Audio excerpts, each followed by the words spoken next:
अस्सलाम वालेकुम ख़वातीन और हज़रात, शुरू करते हैं आज का हस्ब हाल। मैं हूं जिसका मेज़बान जुनैद सलीम। नाज़रीन, पाकिस्तान का शुमार उन मुल्कों में होता है जहां पे फैमिली सिस्टम इंतहाई मजबूत बुनियादों पे खड़ा है और वो मजबूत बुनियादें हमारी फैमिली वैल्यूज़ हैं। उन वैल्यूज़ में कई जगह पे कमियां, कजियां, कोताहियां भी हैं। उन्हीं पर बात करने के लिए हम एक ख़ानदान के चंद अफराद को इकट्ठा करते हैं। अस्सलाम वालेकुम गल साहब। वालेकुम सलाम। बड़ी खूबसूरत बात आपने की कि इंतहाई प्यारा और ख़ूबसूरत है ये फैमिली सिस्टम जिसे हम कहते हैं जी। और देखिए इतनी खूबसूरत ज़िंदगी गुजरती है।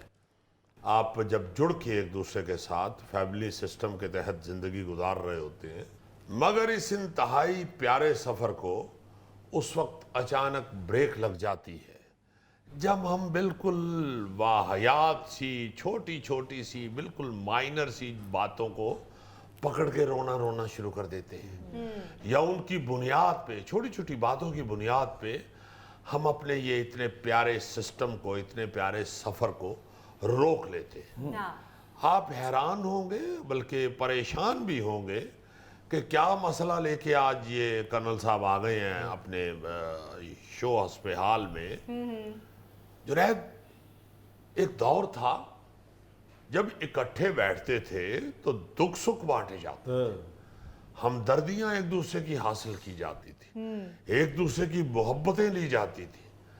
अब जहां जिस जगह भी इकट्ठे बैठते हैं, कोई ना कोई ऐसा बहाना, कोई ना कोई ऐसी वजह, कोई ना कोई ऐसा लाजमन शोशा वहां पे मौजूद होता है जिसकी वजह से नाराजगियां शुरू हो जाती, एग्जैक्टली जिसकी वजह से लड़ाइयां शुरू हो जाती, हाँ। जिसकी वजह से दूरियां पैदा होनी शुरू हो जाती। एब्सोल्युटली। आप देखिए कि टीवी लॉन्च, जैसे हम एक जमाने में जब ये छत के बगैर था तो सेहन कहा करते थे, हाँ जी। इस सिर्फ चैनल बदलने की वजह से 2 हफ्ते हो गए हैं मौसूफा मुंह नहीं सीधा कर रही।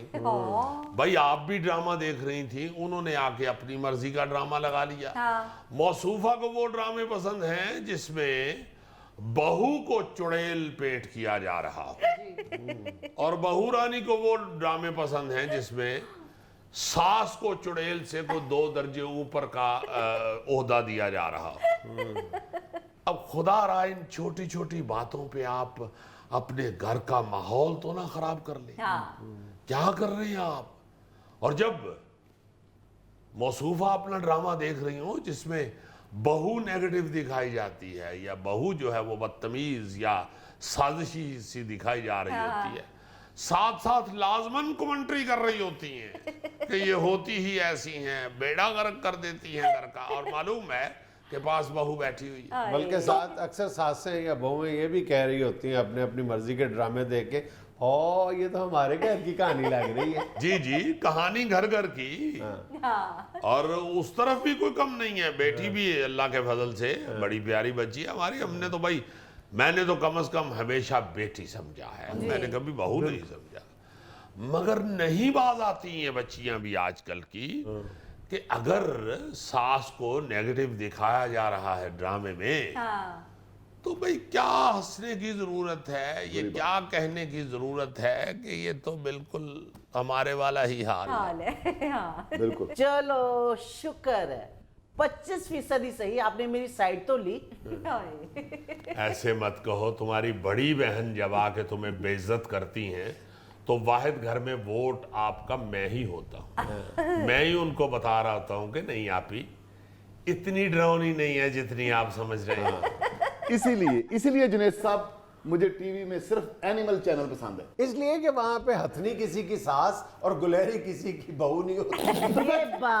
ये बात सही कह रहे हैं वो। आपकी ना सास है, ना बहू है, ना बीवी है, आपको क्या टेंशन? आप जानवरों के चैनल देखे। आपने गौर नहीं फरमाया उन्होंने सास किसे कहा है, कौन सी सास? चले आगे बढ़े। जुनैद साहब, मैं तो सारे चैनल देखता हूँ, जो भी लगा हो मैं बहुत पसंद करता हूँ। जाहिर है मुफ्त में कोई भी फिल्म दिखा दी जाए देख लेता है। और दूसरी बात यह है कि तुम ड्रामा तो देख नहीं रहे होते। जुनैद साहब ये तो सिर्फ ये इंतजार कर रहा होता है कि डाइनिंग टेबल वाला सीन कब आए। और और डाइनिंग टेबल वाले सीन में भी एक्टर्स के परफॉर्मेंस को नहीं देख रहा होता, डोंगों की शक्लें देख रहा होता है। उनके कई दफा अंदर तो क्या? टीवी में हाथ मारने की कोशिश भी करते हैं ये। जी हाँ, और डिस्कशन भी सिर्फ यही होती है ड्रामे की भी, ड्रामे में क्या पका है। बल्कि कई दफा ये भी पूछ लेते हैं कौन सा ड्रामा पका हुआ है। जुनेद सर खाने का सीन टीवी में चल रहा होता है और ये बाहर बैठे मुंह हिला रहे होते हैं। भाईजान गोला मारे ड्रामे को, मैं आपके साथ क्रिकेट मैच बैठ के नहीं देखता। और जुनैद साहब, न्यूजीलैंड में मैच हो रहा हो, ऑस्ट्रेलिया में हो रहा हो, वक्त का जितना मर्जी डिफरेंस हो, जब उधर खाने का वक्फा होता है तो कहता है लाएं खाना। आधी रात को कहते जी खाने का वक्फा हुआ है, खाना तो खाना पड़ेगा। अब मैच देखते देखते लग जाती भूख। और जी मैंने खुद सुना है, जब क्रिकेट में लंच ब्रेक होती है ना, तो ये अकेला ही बातें करता रहता है। खिलाड़ी पता नहीं क्या खा रहे होंगे इस वक्त। पता अगर नहीं। इससे आधा खाना भी मुझे दिया होता, मैं एक ओवर में 6 छक्के मार देता। मेरा ख्याल रज़वान जूस पी रहा होगा, नसीम शाह कढ़ाई खा रहा होगा। तो जुनैद मियाँ, बात हो रही थी अपनी पसंद का ड्रामा लगाने की वजह से घर में लड़ाई की। डैडी, मुझे ड्रामा देखने का वक्त ही कहाँ मिलता है, सारा दिन तो मैं घर के काम कर रही होती हूँ। हाय, कौन से काम? सारा दिन तो कमरे से बाहर नहीं निकलती तुम। सारा दिन तो बहू रानी अपने कमरे में घुसकर अपने डैडी की पड़ी हुई तस्वीर को साफ करती रहती है। तो काम कौन से करने हैं? हालांकि इस बच्ची को पता है डैडी की तस्वीर साफ नहीं होगी, मगर उसकी अपने बाप से मोहब्बत है ना। असल बात, तस्वीर इतनी साफ की है, नए नक्श मिट गए उनके। असल बात ये देखो बात ये है, असल में तस्वीर इतनी मैली नहीं है, वो ब्लैक एंड व्हाइट है। वो मैंने 35 साल पहले बनवाई थी। पुरानी 35 साल पहले को छोड़ो, तुम अब भी खिंचवाओगे तो ब्लैक एंड व्हाइट ही आएगी। मसला ये है कि मेरा दोस्त है, मेरी जान है जुनैद साहब, उसकी बेटी है, जाहिर है मेरी अपनी बेटी है। सच्ची बात तो ये है कि इस मसले में कसूर इस बच्ची का भी है और इस औरत का भी। हाँ, आप देखिए कि आप अगर भाई तय कर ले कि आज ये ड्रामा देखना है, कल फलां देखना है, आपकी अपनी अंडरस्टैंडिंग इतनी होनी चाहिए, हाँ। आपके ख्यालात आपस में इतने मिलने चाहिए, और वो उस वक्त मिलेंगे जब आप घर में सुकून चाहेंगे। हाँ जी। जब आपको ये होगा, आपके दिल में ये होगा कि घर में सुकून होना चाहिए, लड़ाई झगड़ा नहीं होना चाहिए। बिल्कुल। ये फजूल छोटी छोटी बातों पे हम एक दूसरे का गिरेबान ना पकड़े। ना पकड़े, बिल्कुल। भाई इग्नोर करो इन बातों को, फिर क्या हो गया? वो भी तो तुम्हारा भाई है, वो खुद बता रहा है कि मैं सारे ड्रामे देख लेता हूँ, जिस तरह वो सारे सालन खा लेता है। इसी तरह चैनल सारे देखता है, सारे चैनल देखे, समझ तो एक की भी नहीं आती इसको। जुनैद साहब, अब तो हर ड्रामा बार बार रिपीट होता है, जिसने देखना हो रिपीट भी देख सकता है। घर में लड़ाई तो नहीं डालनी चाहिए ना। जुनैद साहब, उस दिन ड्रामे का क्लाइमेक्स चल रहा था, मैंने इसे कहा भी है कि मुझे देख लेने दो, लेकिन ये बाज नहीं आई। फिर मैं क्या करती बताए मुझे, और फिर ये मुझे बता रही है कि ये ड्रामा अच्छा नहीं है, वो ड्रामा अच्छा है। फिर पसंद मेरी है, वो तुम मुझे बताओगी। हाँ। आप ही चुप कर जाती। आपने कौन सा वो ड्रामा लिखा हुआ था? चेंज कर लेने देती। ये बेशक नहीं लिखा हुआ, तबीयत माशाल्लाह भी गुल की तरह की है। कर्नल साहब, उस वक्त इसने चैनल चेंज किए जब बहू सास के गिलास में जहर घोल रही थी। तो ये अच्छा नहीं किया उसने, तुम्हें नहीं वो सीन देखने दिया। अगर पूरा सीन देख लेती तो 2 हफ्ते तुम इससे भी डरती रहती। अभी भी बहू रानी घर में कोई चीज बनाए तो बेगम साहबा फौरन कह देती है, शर्फू तुम पहले चख लो, मैं बाद में खाऊंगी। तो सही है ना? Security concerns. इसीलिए जुनैद साहब, मुझे जंगल की जिंदगी पसंद है। इस तरह के छोटे छोटे झगड़े कोई नहीं है वहाँ। शेर फैमिली इकट्ठे बैठे होते हैं, हालांकि सामने टीवी भी नहीं लगा होता। No never. इकट्ठे बैठे होते हैं, एक दूसरे से प्यार कर रहे होते हैं। शेर के बच्चे शेर के पेट के ऊपर छलांगे लगा रहे होते हैं, उछल रहे होते हैं, और वो कभी नहीं कहता वो मेरा घोड़ा जैसे। प्यार मोहब्बत ना। बंदर के हाथ में रिमोट देखा वहाँ, हालांकि शहर में मैंने बंदर के हाथ में माचिस देखी है, वहाँ नहीं। ओहो डैडी, पर हम तो इंसान है ना। आप मम्मा की सोच तो देखें, वो सोचती है कि मैं उनको मार डालूंगी। ये देखिए जुनैद साहब, किस हद तक खौफनाक सोचते हैं ये। जुनैद साहब, इस वजह से मुझको ये ड्रामों से एलर्जी है। सास बहू, बहू सास एक दूसरे के इतना खिलाफ है। पाकिस्तान में इसके अलावा कोई और स्टोरी नहीं है जिस पर लिखा जाए। हाँ। ये सही बात ये सारा कुछ देख देख के तो लोग घरों में इसको झगड़े को तवील और पकड़ते ज्यादा नफरत में इजाफा हुआ। जुनैद साहब, लिखने वालों को प्लीज ये भी कहें कि कुछ और टॉपिक पे भी लिखे, इसके अलावा कोई नहीं है लिखने के लिए। शाबाश मेरे बेटे, अच्छी बात की, सही बात है जुनैद साहब। कोई ड्रामा लगाएं, लड़ाई लड़ाई लड़ाई झगड़ा, क्या हमारे माशरे में लड़ाई है? वो प्यार मोहब्बत कहाँ गया? वो जंगल में है सारा। हाथी इतना ताकतवर है, ओ माय गॉड, इतना ताकतवर, मोहब्बतें बांटता है, गन्ने खाता है और हाँ करके निकल जाता है। अच्छा, कैसे कभी आपने सोचा है कि कितना अच्छा लगा आपके मुंह से दुरानी साहब। नहीं आप दुरानी साहब, आपको क्यों यकीन नहीं आता कि आप दुरानी? दुरानी हूँ, दुरानी हूँ। नहीं, दुरानी का यकीन आता हो तो सांप का यकीन नहीं। दुरानी साहब, कभी आप इस बात पे गौर करें कि जंगल में हाथी गन्ने खाता है, लेकिन वो गन्ने जंगल में लगाता कौन है? जुनैद साहब, आप तो पढ़े लिखे लोग हैं। अल्लाह ताला पत्थर में कीड़े को रिज़्क दे सकता है, तो हाथी को जंगल में गन्ने नहीं दे सकता? वहीं उगे होते हैं गन्ने, और कोई ज़राफा मंडी से लाके नहीं बेचता वहां। ज़राफा देखा होगा आपने? देखा होगा, देखा होगा। बहुत ऊंची गर्दन होती है उसकी। जुनैद साहब, ये ज़राफा जहाज में पेट्रोल डालने के काम नहीं आ सकता? बहरहाल जुनैद साहब, हमारे टेलीविजन स्क्रीन ने बिगाड़ पैदा करना शुरू कर दिया हुआ है, और खास तौर पे जो ड्रामा स्क्रीन है, हाँ जी, उसको वहां सिवाय घरेलू लड़ाई झगड़ों को हवा देने की और कोई काम ही नहीं है। हाँ क्या प्यारा दौर था कि ड्रामों के जरिए बाकायदा तरबियत की जाती थी, बिल्कुल, टेलीविजन के जरिए लोगों को एजुकेट किया जाता था, बिल्कुल, तालीम दी जाती थी। जी। अब जब भी आप ड्रामा या टेलीविजन या कुछ भी कोई प्रोग्राम भी लगाते हैं, जी, उसमें नेगेटिविटी को हवा दी जा रही होती है। मैं हैरान हूं ये हुक्मरानों पे कि कोई पॉलिसी नहीं बना रहा, कोई ध्यान ही नहीं दे रहा कि खुदा के वास्ते देखो मुआशरा बिगड़ता जा रहा है, खवातीन घर की आपस में लड़ रही हैं, हाँ, सिर्फ टेलीविजन की तरबियत की वजह से। बिल्कुल। चलो बहन जी, सुलह कर लें। बेटा, वो आपकी बड़ी हैं, आप सॉरी कर लो। सॉरी मामा। चलें जुनैद साहब, मिठाई मंगाएं और चमचम जरूर मंगाइएगा।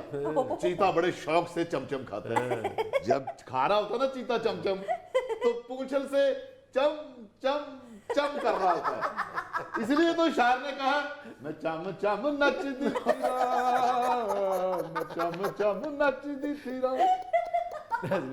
यहाँ में लेना एक छोटा सा वक्फा, हमारे साथ रहिए। वतन अजीज, इस्लामी जमहूरिया पाकिस्तान वर्ल्ड हंगर इंडेक्स में ग़िज़ाई किल्लत के हवाले से इथोपिया से नीचे चला गया।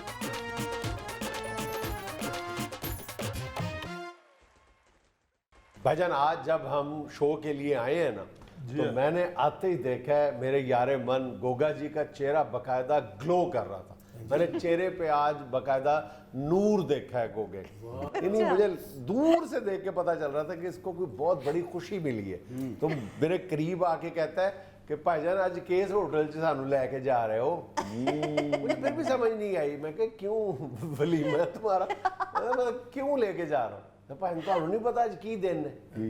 आज पहली बार इसने मेरे इल्म में भी इजाफा किया। अच्छा जी। कहता भाईजान आपको नहीं पता आज आलमी यौम खुराक है, वर्ल्ड फूड डे है।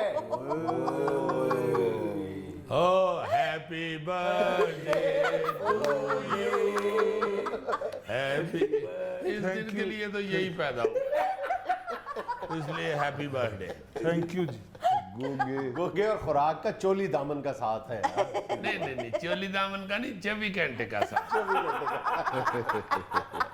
और साथ फरमाइश क्या की है भाईजान? उस होटल में लेके जाना है जहाँ पे जितना मर्जी खाओ। You mean buffet? कहता हाँ जो भी कहते हैं। यानी कि जानती है इन्होंने पतीले दे मुंह ते करा दियो। यार वो पतीले नहीं होते, छोटे छोटे बाल होते हैं, घूमरे होते हैं। जनरल नॉलेज देखो इसका, तमाम जनरल नॉलेज सिमट कर एक पतीले में आ गया। 2 होटलों ਦੇ ਤੇ जुनैद साहब ने बूफे बंद कराए ने। अब तो कई बूफे वालों ने लिख के लगा दिया वाकई कि बचे हुए खाने का बिल चार्ज किया जाए। नहीं वाकई नहीं, ये सीरियसली ये मेरा ख्याल है कि इसमें कोई मजायका नहीं है। अच्छी बात। अच्छा, जिस तरह से हम खुराक, मुफ्त खुराक जब हाथ आती है, चाहे वो शादी ब्याह का खाना हो, किसी तकरीब में खाना हो या बूफे पे खाना हो, तो जो हशर हम करते हैं ना, यानी वो हमारी अंदर की कई सालों की भूख जाहिर करता। वो रवैया जो है ना, हम शर्मिंदगी होती है। अच्छे भले खाते पीते लोग भी उस वक्त सॉरी टू यूज नंगे हो जाते हैं, तो यार ये कर क्या रहे हो बाबा। और उस वक्त जिस तरह खुराक का ज़िया किया जाता है, आप किसी ये जो बूफे होते हैं जहाँ पे खुराक का ज़िया देख लें, और जहाँ पर आप पर प्लेट आप पे करते हो, उस वहाँ पे देख लो, आप चूम चाट के खाते हो, वहाँ पे एक आखिरी कतरा तक खत्म करते हो। लेकिन यहाँ पे बूफे होता है पे नहीं करना, यार पे नहीं करना। हम पहले भी एक दफ़ा ख़ास तौर पे इस बात का जिक्र कर चुके कि जो खुराक आप अपनी प्लेट में डालते हो उस पर सिर्फ आपका हक नहीं है, वो किसी का भी हक है, क्योंकि ये पूरी दुनिया एक ग्लोबल विलेज है। अगर वो आपकी प्लेट में आ गई है तो ला माला किसी दूसरे की प्लेट से निकल के आया वो खुराक। ये सबसे बड़ा आलमी है। अगर सारी प्लेटें भरी हुई होती तो आप जितना मर्जी खाते। मैं आपको एक बात बताता हूँ, आप सुन के हैरान रह जाएंगे, आपके कानों से धुएं निकल आएंगे जी।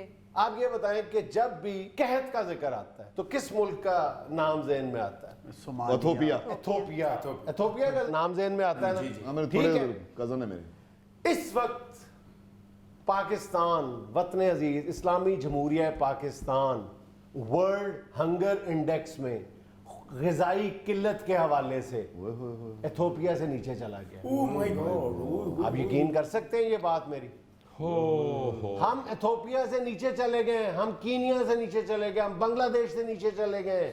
हम दुनिया में 92 नंबर पे हैं, 92 नंबर पे चले गए हम दुनिया में। 116 मुल्क हैं सिर्फ उस लिस्ट में। 116 मुल्कों की फहरिस्त में ग़िज़ाई किल्लत की लिस्ट में हम 92 नंबर पे चले गए। अंदाजा करें, इथोपिया से नीचे गिर गए। इथोपिया और कहत का नाम जो था वो दोनों का चूली दामन का साथ होता, जुड़ा हुआ था उनके साथ। आप अंदाजा कर लें कि हम कहां तक जा चुके हैं। इस वक्त हमारे यहाँ छोटी उम्र के 20 और बड़ी उम्र के 40% बच्चे जो हैं वो ग़िज़ाई किल्लत का शिकार हैं। 5 लाख से ज़्यादा बच्चे हर साल ग़िज़ाई किल्लत का शिकार होकर मौत के मुंह में चले जाते हैं। 5 लाख बच्चे हर साल। ग़िज़ाई किल्लत का मतलब क्या है? खुराक पूरी नहीं मिल रही, यानी 2 वक्त का खाना जो है वो पेट भर के नहीं मिल रहा और बैलेंस डाइट नहीं मिल रही। किसी एक जगह पे अगर गंदम ज़्यादा है तो सारा दिन रोटियां ही खाते जा रहे हैं, सब्जी खाते जा रहे हैं, गोश्त नहीं मिल रहा। अगर गोश्त कहीं पे मछली अवेलेबल है तो आटा अवेलेबल नहीं है, दीगर चावल अवेलेबल नहीं है, चावल है तो बाकी चीज़ें नहीं है, यानी बैलेंस डाइट नहीं हमें मिल रही। इसको कहते हैं ग़िज़ाई किल्लत। किसी भी ये गाँव में या ये छोटे इलाकों में, छोटे से मुराद ये कि जहाँ पे ज़रा आबादियाँ, कच्ची आबादियाँ कह लें या लोअर मिडिल क्लास लोग रहते हैं, वहाँ आप जाके बच्चों की हालत, उनकी शक्ल, उनकी सेहत देखेंगे तो आपको महसूस होगा कि ये बच्चे जो हैं ये बड़े शहरों और बड़े घरों वाले मोहल्लों से बहुत डिफरेंट है। उनकी शक्लों से बेचारे की कमजोरी और बीमारी और लागरपन नजर आ रहा है। और वाकई ये तो बड़ी भयानक सी हमारी हरकत है, खौफनाक बल्कि, और गुनाहगार।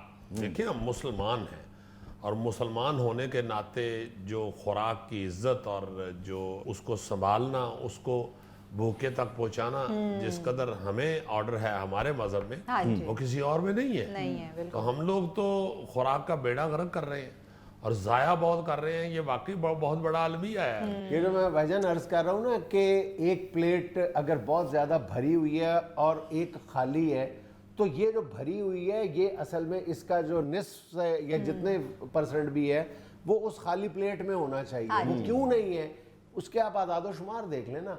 इस वक्त जो है पूरी दुनिया में 80 करोड़ से ज़्यादा लोग, 80 करोड़ से ज़्यादा लोग जो हैं वो उनको 2 वक्त की रोटी मुयस्सर नहीं है। 80 करोड़ से ज़्यादा, 38% लोग जो हैं पूरी दुनिया में वो ग़िज़ाई किल्लत का शिकार है। 100 में से 38 लोगों की ग़िज़ा पूरी नहीं उनको मिल रही। 100 में से 38 लोग, आप देख लें कितनी बड़ी तादाद है, कितनी बड़ी तादाद है। और दूसरी तरफ आप चले जाएं, बड़े मुल्कों में चले जाएं, हमारे यहाँ भी बड़े शहरों के उमरा के आप टेबल देख ले, 16 डिशेस पड़ी होती हैं। एक डिश जो है वो पूरी की पूरी जो है भरी हुई डिश जो है जिसमें एक चम्मच भी कोई नहीं लेता, वो चंद घंटे के बाद जो है वो डस्टबिन में पड़ी हुई आपको नजर आती है।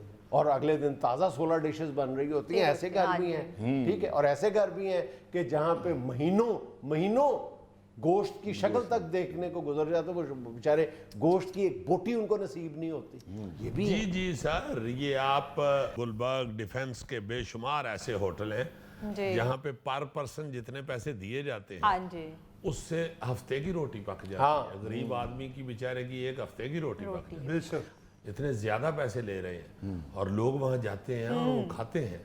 हाँ जी, और इतनी नाशुक्री है, ये नाशुक्री है ना बिल्कुल। कि आप अल्लाह की दी हुई जो नेमतें हैं उसकी आप तज़हीक कर रहे हैं, कदर नहीं करते। हाँ। उसको आप फेंक रहे हैं डस्टबिनों में, ज्यादा डाल के जाया कर हाँ रहे हैं जी। और आप रज नहीं रहे।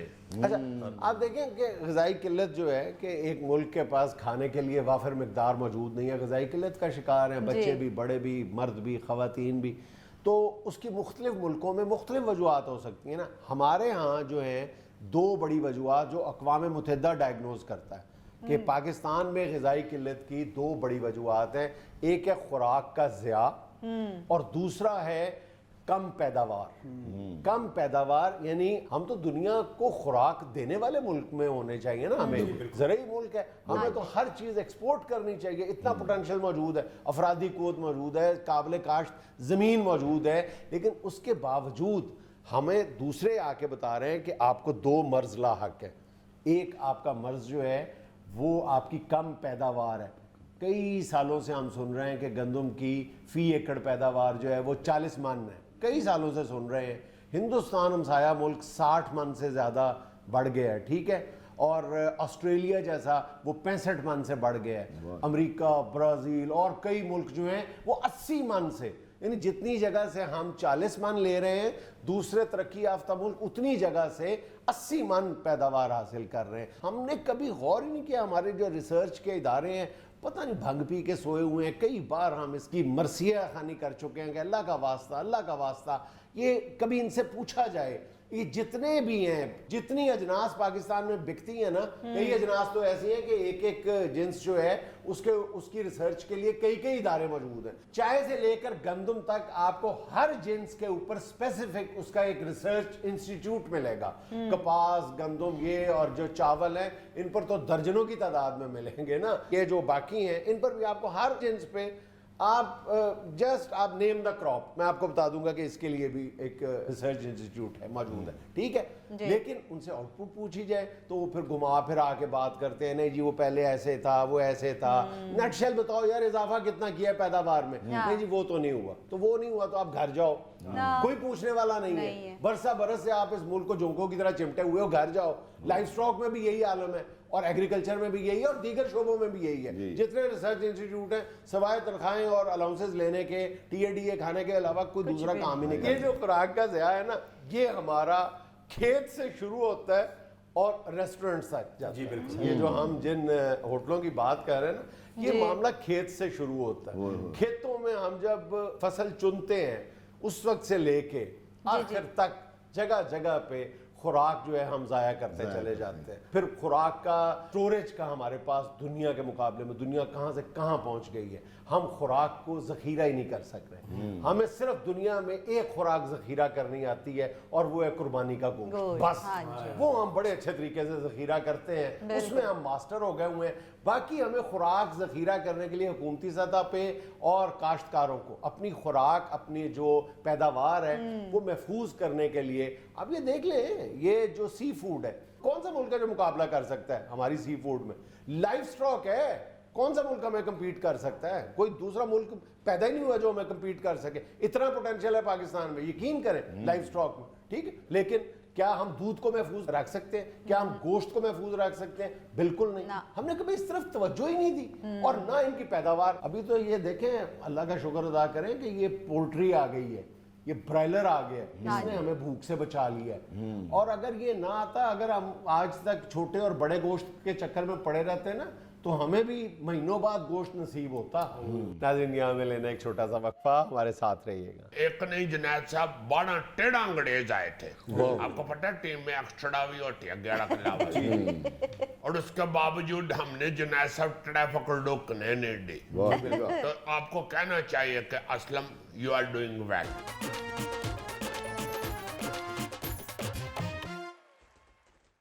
नाज़रीन, बेहंगम ट्रैफिक और कवानीन के ख़िलाफ़ वर्जी हमारे यहाँ एक बहुत बड़ा मसला बनता जा रहा है। इसी मौजू पे बात करने के लिए हमारे साथ मौजूद है हमारा बहुत ही अजीज़ ट्रैफिक वार्डन असलम। अस्सलाम वालेकुम। वालेकुम अस्सलाम। जुनैद साहब से पहले तो मैं माफ़ी चाहता हूँ, आपको आज मुबारक देनी चाहिए थी, बल्कि शाबाशी देनी चाहिए थी असलम को।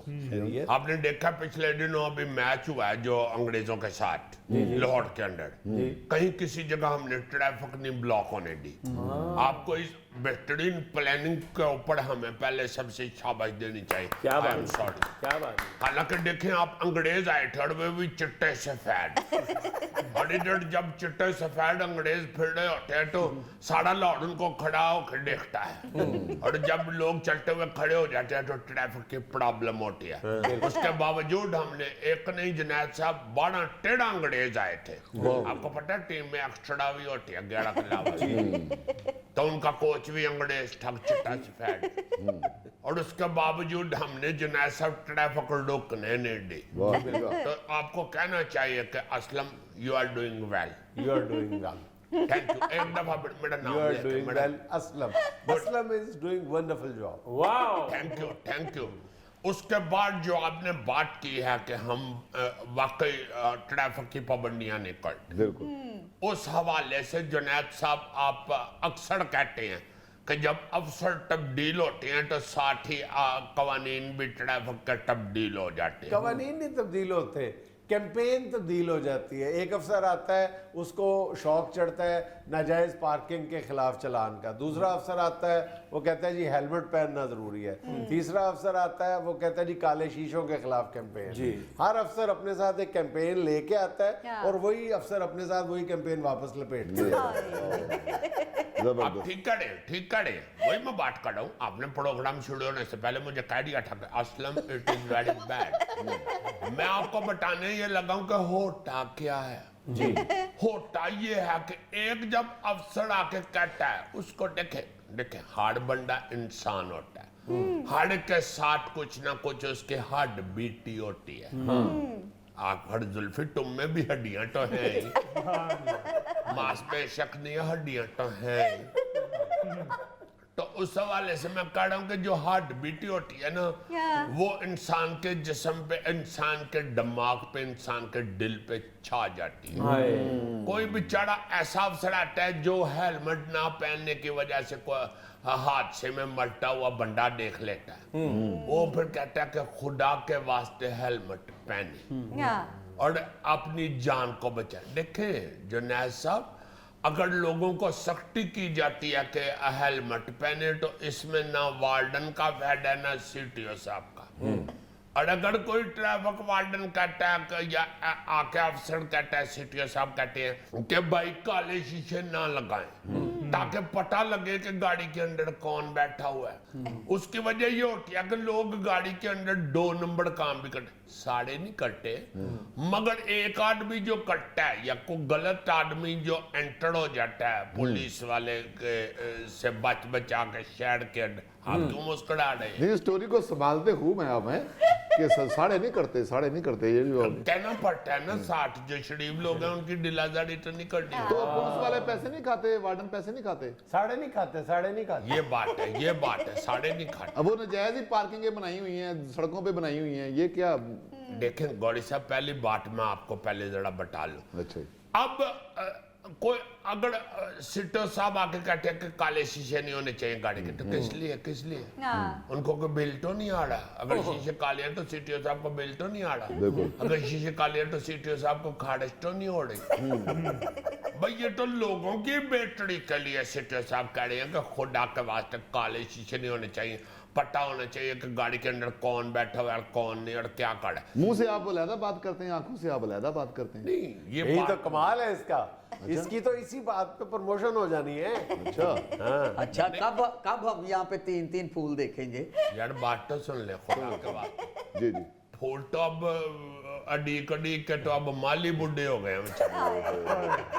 ये तो पता नहीं कब होनी है, काफी लाइसेंस वगैरह इन्होंने कहा अब दिया करेंगे। नहीं इंशाल्लाह बाकी तो अल्लाह ही वारिस है। कहना मैं ये चाहता हूं, अगर सब लोग सारे हमारे जो शहरी हैं, पाकिस्तानी हमारे जो भाई हैं, अगर वो ये सोच लें कि ये वार्डन्स हमारे लिए खड़े हैं, हमारी हिफाजत के लिए खड़े हैं, हमारे शहर के ट्रैफिक का निजाम चलाने के लिए खड़े हैं, और जो अफसरान हैं, आई मीन सीटीओ साहब हैं या एसएसपी या डीआईजी साहब या हमारे जो उससे ऊपर भी हैं आईजी साहब भी हों बेशक, वो लोग जो कवानीन बनाते हैं वो अवाम अगर ये सोचे कि हमारी बेहतरी के लिए बने, हमारे फायदे के लिए बने, हमें अच्छी जिंदगी गुजारने के लिए वो इस तरह की पॉलिसियां बनाते हैं, तो मेरा ख्याल है फिर सारे अमल भी शुरू कर देंगे और आपका निजाम मजीद अच्छा हो जाएगा। दुनिया में लेना एक छोटा सा वक्फा, हमारे साथ रहिएगा। काला राव जे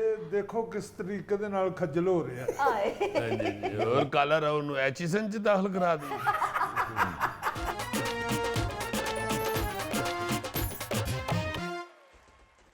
अच्छा भाईजान, आतिशज़दगी से होने वाले नुकसान दुनिया भर में और हमारे जैसे तरक्की पजीर मुल्कों में तो बात करना ही मतलब आग लगने का मतलब करोड़ों का ज़या। बाकी मुल्कों में कहाँ कहाँ इस तरह के हादसात से निपटने के लिए दुनिया कहाँ पहुँच गई है, ये ज़रा देखें जी। ये देखें, ये खुद सेंसर सेंस करता है, ये तजर्बा किया जा रहा है, सेंसर लगा हुआ है जिससे पानी निकलेगा आग बुझाने के लिए, खुद सेंस करता है और स्पेसिफिकली वहीं पानी फेंकेगा जहाँ पे आग लगी हो। अच्छा जी, क्या बात है। वाह रे वाह, वाह, साढ़े ते सब कुछ सड़ जाए तो फिर गड्डी आउंदी है। नहीं यहाँ पे ये सिस्टम लगा दें अगर, तो माड़े बंदे बेचारे जो है ना वो इसके सामने जाके साबन तौलियां ले जाएंगे, तो सामने सिगरेट ला लेंगे, आराम से तारी लगाई और कार चलेंगे। इधर दीदी पीने को पानी नहीं मिल रहा साफ, उधर देखें ये क्या काम कर रहे हैं, क्या काम हो रहा है। बस यार ये है गलत लोग। ਸਾਡੇ ਤੇ ਜਲਸੇ ਜਲੂਸਾਂ 'ਚ ਇੰਜ ਦੀ ਇੱਕ ਧਾਰ ਵਾਲੀ ਗੱਡੀ ਆਂਦੀ ਜਿਹੜੀ ਬੰਦੇ ਸੁੱਟੀ ਆਉਂਦੀ। क्या बात है। अब तो देखे ना, अभी हर दूसरे दिन कोई ना कोई बिल्डिंग, जैसे ये चंद दिन पहले सेंटोरस में आग लगी और कई मंजिलें जल गई हैं, तो मतलब इतने इतने बड़े प्लाजे और इतनी इतनी बड़ी कीमती प्रॉपर्टी। इधर फीस सेंटर में बड़ी खतरनाक लगी थी, हफीज सेंटर सारा ही सड़ गया था। तो यहाँ बहुत सारी ऐसी बिल्डिंगें, ऐसे माल हैं जहाँ पे आग लगी है और बर्बाद हो गया सारा कुछ। तो कोई ऐसा सिस्टम यहाँ पे नहीं पहुंचा जिससे हम अपने आप को महफूज कर सकें। यहाँ जी एलडीए के उसके बिल्डिंग में आग लगी थी तो बाहर निकलने का रास्ता नहीं था। जी जी जी जी, लोगों ने बेचारों ने ऊपर से छलांगे लगाई थी। अच्छा जी, अभी हम टेक्नोलॉजी की तारीफ कर रहे थे, लेकिन टेक्नोलॉजी के बाज़ दफ़ा नुकसानात भी होते हैं। अगर थोड़ा सा भी इधर उधर हो जाए मामला तो फिर इस तरह की सूरत हाल होती है। ये देखें, ये मछलियाँ खोले गए, इस टनल के जरिए आगे जानी है मछली, लेकिन वो जो टनल है वो इस टनल उधर लथ गया ते ओदियां 5 मन मछियां थले डिग पई। लगता है इतनी सौदा हो गया नहीं जी, अब उठाई नहीं जा सकती है, तो मजंग तो असलम मच्छी वाले नु भेजो, उधर ही तल तुल के दे दे। ये भी हो सकता है कि मालिक ने, यहाँ पे हम जैसे चिड़ियाँ आजाद करते हैं, मालिक ने ये एग्रीमेंट किया हो मछलियाँ आजाद करनी है मैंने, तो सर पानी च करना इतने भी तो मारी जानी है। वाह वाह वाह, काला राव जे देखो किस तरीके दे नाल खज्जल हो रहा है। और काला राव नु एचीसन च दाखिल करा दी। और टनल टूट गया तो काला रोह होवे भावें चिट्टा रोह होवे उन्हें डिगना ही सी थले। ये एक दफा दुकान पे जाके सारी मछली मुफ्त खा गया, तो उसने बाद में कहा कि वो पैसे, कहता आप ही तो तू कैसे खाला रहू, कहता मैं कैसे काला रहू, कहता नहीं मैं समझा तू क्या खाला रहू। वो सारी खा गया। अच्छा जी, अगली मैं वीडियो दिखा रहा हूँ और मेरी कोई जिम्मेदारी नहीं है कि इस वीडियो के बाद, नहीं आपकी बातों मैं नहीं कहता कि इस वीडियो के बाद कौन सा बंदा जद में आएगा। ये देखते ये देखो, हाथी देखे कितने कॉन्फिडेंस के साथ आया, आटे की बोरी उठा के चला। अब इसके बाद का वाकया ये है, जो सच्चा वाकया है कि सीसीटीवी की फुटेज हासिल की गई और गोगे के खिलाफ पर्चा दे दिया गया, और गोगे ने थाने में जाके प्ली ये ली, वो कहते देखो यार इतना मोटा बंदा ये जा रहा है, अंधेरे में नजर आ रहा है। गोगा कहते जी देख ले मेरे पीछे तो दुम ही नहीं है। हाय हाय हाय हाय हाय, कितना मजलूम बेचारा हाथी है। हाय। उसकी बेगम ने कहा कि फटाफट जाते आटा ले गया, मेरी अम्मी आंडे उन्हें क्या दुकान से दूर है तो ही फाड़ लो। वैसे उसकी दिलेरी देखो, पूरे साइज का वो है दरवाजा हाँ जी। जिसमें से वो निकल के गया है या आया होगा। और वो साफ पता चल रहा है कि वो हैबिचुअल है, वो डेली पूरे कॉन्फिडेंस के साथ आता है और यही काम करके जाता है। बल्कि मुझे लगता है कि इसके वालिद साहब जो है ना, उन्होंने इसको भेजा है कि जा यार सब तो निका मुंडा जावे उस बूहे चो लंघ जाएगा। अब वड्डा गया तो उन्हें बूहे च फड़िया जाएगा जी। अजीजी भाईजान तुसी जुगता कर रहे हो, ओदी भुख दा अंदाजा लाओ। देखिए उसकी भूख का अंदाजा सिर्फ एक ही बंदा हम में से कर सके। गोगा जी ये आटा गुन के रोटी पका के खाएगा या कच्चा ही खाएगा? तुसी उन्हां दे नाल ही चल जाओ, तुहानू पता लग जाएगा। नाज़रीन, ये था आज का हस्बेहाल और आज की छोटी सी बात ये कि दनाई हमें सिर्फ दो चीज़ों से मिलती है, किताबें जो हम पढ़ते हैं, लोग जो हमें मिलते हैं। नाज़रीन खुश रहें, खुश रखें। आपसे मुलाकात होगी इंशाअल्लाह अगले हफ्ते। अल्लाह।